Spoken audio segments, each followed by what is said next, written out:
Welcome back, everyone, for another deep dive. Today we're going to be looking at something that's kind of at the heart of a lot of AI, and that is these so-called rational agents. Yeah, it's really one of the fundamental building blocks, if you want to think about it that way. A lot of the really intelligent systems that we see and interact with. Right, and I mean, you see AI everywhere these days. It's suggesting what you should buy next. Some aircraft are even piloted partly by AI. Absolutely, and all of those different applications are powered by, in some way or another, this idea of a rational agent. So what is it? What exactly is a rational agent? Yeah. I mean, our sources seem to agree that rational agents are essentially AI systems that are designed to achieve the best possible outcome. Yeah. That are making decisions, they're taking actions, and they're trying to get the best results. And it looks like there's four main parts to this whole rational agent thing. Yeah, and I think the best way to think about this is almost like a recipe, right? Like, what are the ingredients that go into making a rational agent? And the first one, as you mentioned, is perception. Right, so that's how the AI is sort of sensing and understanding the world around it. Right, exactly. It's how it takes in information from its environment. Okay, so it's got its senses. Yeah. It's taking in information. What's next? So the next ingredient we need is something called a knowledge base. And that's essentially all the information that the agent has about the world and how it works. So it's like its own little internal library or database. Precisely. And that knowledge base can include things like, facts about the world, rules about how things operate, and even information about its own capabilities and limitations. Got it. So it can see the world, and it has some knowledge about how the world works. How does it actually decide what to do? So that brings us to our third ingredient, which is the decision-making process.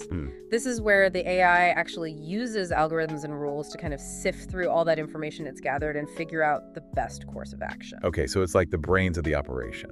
Exactly. It's the thinking part, and then finally we have the action part, which is where the AI actually interacts with its environment based on that decision it's made.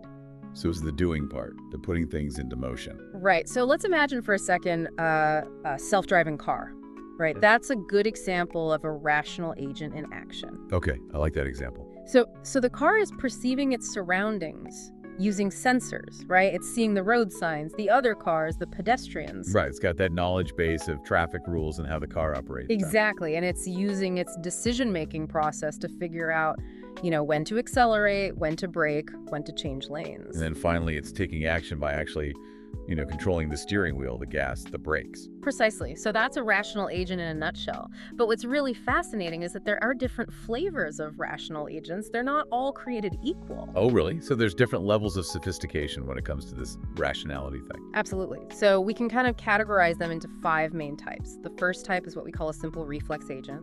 Okay, simple reflex agent, what does that mean? So this is kind of the most basic type of agent, and it operates purely on a stimulus response kind of level. Like a knee-jerk reaction. Exactly.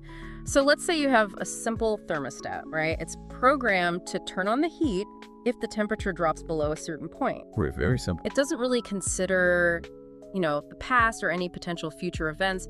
It's just reacting to the current temperature. Right, so it's not keeping a diary of the weather or anything like that. It's just reacting in the moment. Exactly. And these simple reflex agents can be really effective for certain tasks, but they're limited in their ability to handle complex situations. Okay, I can see that. So what's the next step up in terms of complexity? So the next level up is what we call a model-based reflex agent.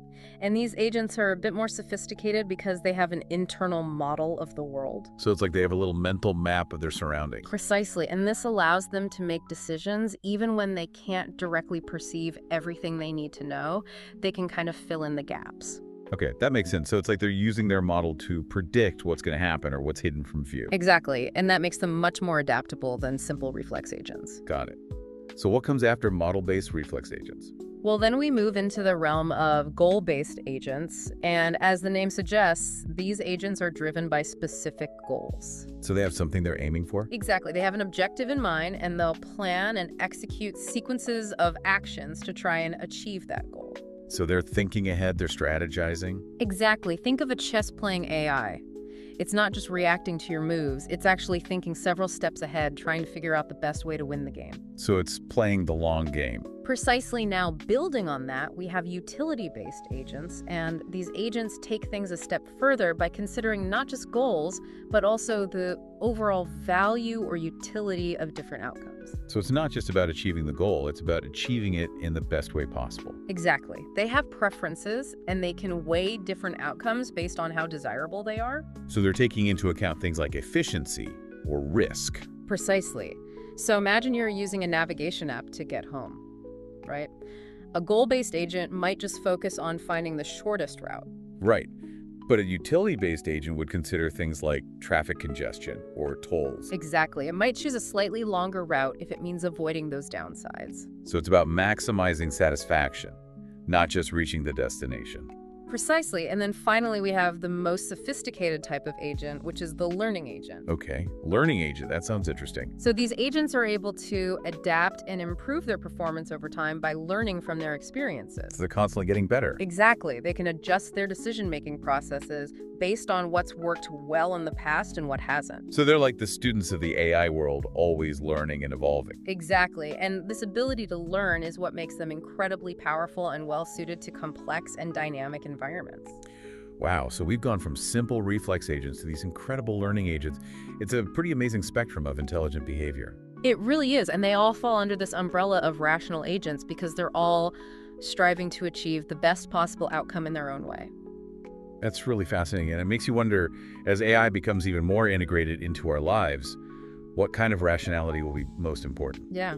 Will it be the straightforward dependability of a simple reflex agent or the adaptability and learning capabilities of a more sophisticated agent? It's a question worth pondering, and it's something that will likely shape the future of AI in many ways. Absolutely. It's a fascinating field and one that's constantly evolving, so it'll be interesting to see what the future holds. Well, thank you for taking this deep dive with us into the world of rational AI agents. It's been a really illuminating conversation. It's been my pleasure. Thank you for having me. And to all our listeners out there, keep those AI questions coming. We'll be back soon with another deep dive. Until next time. Bye.